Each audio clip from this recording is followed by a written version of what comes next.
Hi everyone, Matt from JTech Suspension here and welcome to Workshop Talks. Today we're going to be talking about volume spacers.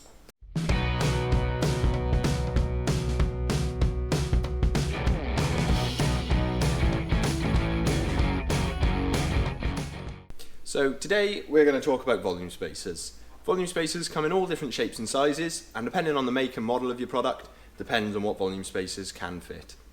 So if we have a look through the range here, just so you can see the difference between a few of them, we've got the Fox NA2 volume spacers, which is Fox's latest airspring, which uses a series of individual volume spacers that clip together to give the overall volume spacer size you're after. You've got Fox's older NA volume spacers, which individually clipped onto the shaft in order to adjust the total air volume. Going over to RockShox shocks, you've got the Super Deluxe volume spacers, which come in a pack of 3. Obviously you can fit as many as you like to adjust the ramp up that you're after. They also sell the Nardog volume spacer, which is effectively a 2.5 size token. So if you don't quite like the progression of the 3 tokens, you can fit one of those and just reduce that slightly. Going over to RockShox, you've got a series of different sizes, and depending on the stroke length of your shock, depends on what you can fit.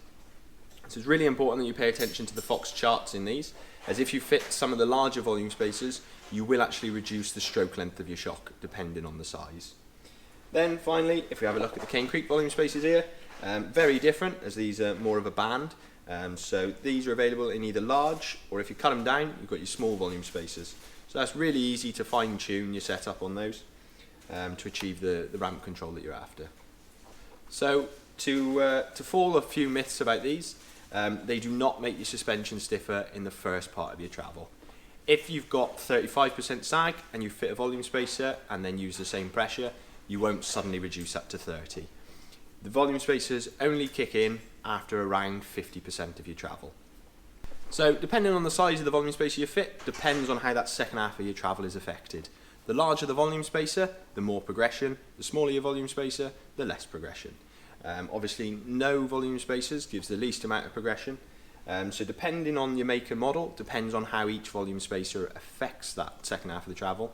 On forks, this depends on your travel length as well. So it's worth bearing in mind and checking out as much information as possible to see the different progression rates. If you have a look on the screen now, we've got a few examples of the different progressions that are achieved, some from Fox and some from RockShox. So have a look for yourself and see what you're trying to achieve. So if you've got any questions about any of these volume spacers, please comment down below or drop us an email and we'll get back to you as soon as we can. Availability on all the volume spacers can be found via the links down below. This will take you through to our website where you can purchase everything you've seen here. If you like the video, give us a thumbs up. Don't forget to subscribe and we'll see you next time. Cheers.